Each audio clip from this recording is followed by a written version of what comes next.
Hey guys, Andy Prepper here. Video response to PreppersTactics on what's your beater gun. Well, I got several. I've been carrying for a lot of years. I don't know, 10, 12, something like that. Can't remember.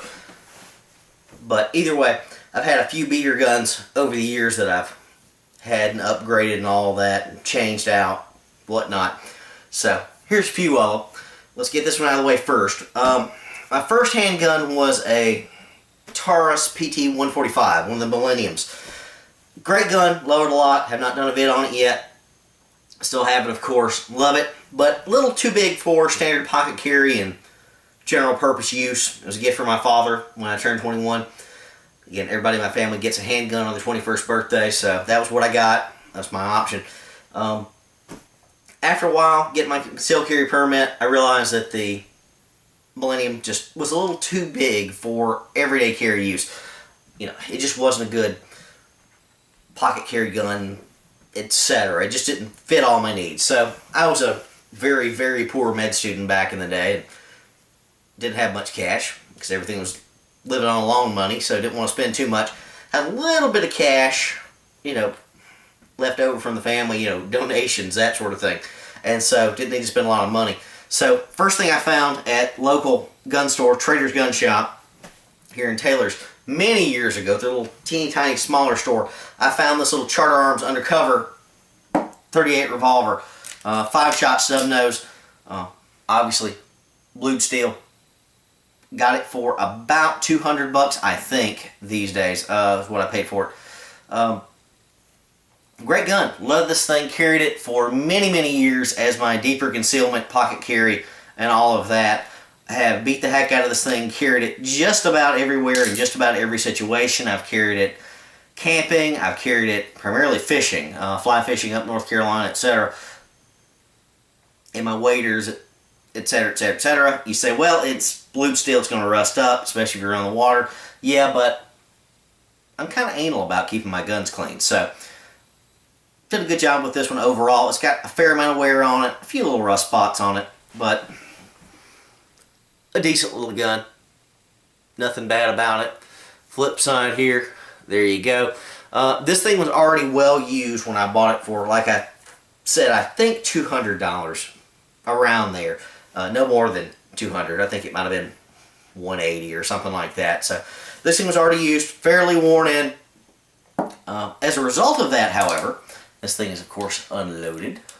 As a result of this thing being shot a lot, the trigger was very loose, very nice and smooth. It had already been worn in very well. So I don't know who carried this, but they had shot this a fair amount. So it's got a very, very smooth trigger pull on it. Very smooth for a Charter Arms. The single action is excellent. Only problem I ever had with this gun, in my opinion, was the barrel was fairly well worn in. Excessively, in my opinion. So the barrel's fairly well shot out in this compared to other 38 snub noses that I've owned. This was the first snub nose I ever owned. You know, I thought, wow, snubbies are crap. I had shot snub noses as a small child and a kid growing up, but there was a gap there with college and everything else where I sort of got away from firearms. And I just thought, well, maybe I'm just a bad shot, or maybe snubbies just aren't that accurate. Well, they're not that accurate, but this thing was incredibly inaccurate. Now, this was a belly gun, you know, defensive type in close use. So, you know, didn't matter. It was going to be used if you're in my face, right up on me. So accuracy did not matter at all. But great gun. Carried it for a lot of years. Not the lightest in the world. Again, this is all steel. I've got another snubby. It's a Taurus Ultralight 38. Can't remember the model number on that. I haven't done a review on that one either, but I will at some point.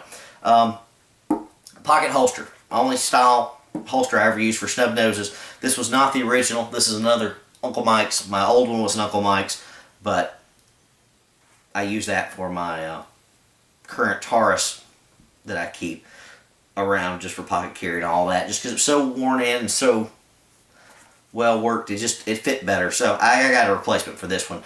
Keep this one around the house in, shall we say, an undisclosed location in case I need it in a pinch. So great little gun. Love it. Don't shoot a whole lot anymore, but good gun. Next, I upgraded once I moved out to Texas. I actually think I bought this before I moved to Texas. But I just wanted to go something a little slimmer line, slightly higher capacity, lighter weight, and all that good stuff. It's Kel-Tec and 32 auto. Now you say 32 is not the best. No, it's not. But at the time, they weren't really making a lot of 380s. They did not have the Kel-Tec 380 or all the other modern renditions of your deep carry guns and all that. So, bought this thing. Believe I paid $225, $250 for it. At the time, I thought that was a steal. Today, would I buy the 380? Yes. This is the only 32 I've got. Actually got a PM tonight and some posts about my previous vids of my Beretta deep carry pistols. And I don't have a 32, and somebody said, why don't you get a 32? And I said, well, I've already got a 32. This one. I've carried this more than any gun I own. I carried this every single day for, I don't know, 6 years or so. Now, I carried bigger pistols and all that, but I always had this one on me back in the day. Now, I've since upgraded. It doesn't look all that worn on the camera, and I don't think the camera's going to show it real well, but the bluing on this thing is not the best. This is the roughest firearm I own, just from lots and lots of carry. Never had any problems with it after a little fluff and buff to start with. It's great. Great little gun. Love it. Is 32 the best in the world these days? No, it's not. I carry some better stuff these days. I don't carry this anymore. I upgraded. I'll show that here in a second. But for $225 or $250, whatever in the world I paid for this, this is great. This is small to my wallet. I kept forgetting I carried it. Actually, now that I think about it, I did actually have this as a fourth-year med student before I moved to Texas. So I had it for about maybe a year before that. So anyway, I had this for a long time. Love it a lot. Little pocket holster. Again, another Uncle Mike's.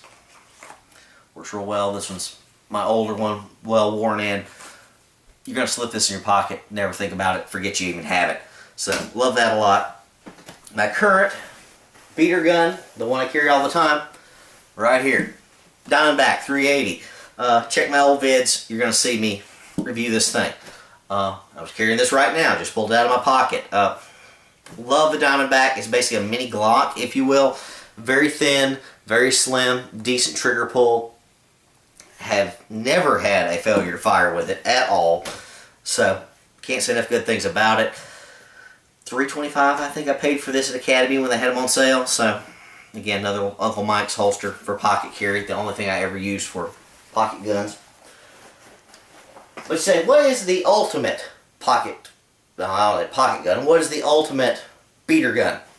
Well, you asked me about handguns and pistols. You wanted a pistol that's the ultimate beater gun that you don't feel bad about beating up, that's going to work whenever you need it to, going to be around. Well, obviously, now I'm thinking about it, there's only one choice. One choice for pistols for ultimate beater purposes that you're not going to feel bad about. It's going to work whenever you need it to. Nothing wrong with 32s, nothing wrong with 38s, nothing wrong with 380s. But this may not be the best concealed carry option, but for around the house and beating purposes, I'd have to say my favorite is right here. AK Draco pistol. I carry this around a lot. If I'm going out in the yards back behind my house, you know, there's some wild hogs, that sort of stuff. If I'm just feeling paranoid, this is the way to go, boys and girls. This is the ultimate beater pistol. Nothing's going to beat this. It's not the best for concealed carry, but for beater, nothing like an AK. I thought about throwing a rifle in here, but nah, you asked about pistols and handguns. Well, this is a pistol. It's a handgun, technically. Ultra beater. So, a little off the cuff, but, well, you asked. That's my answer. Indie Prepper, out.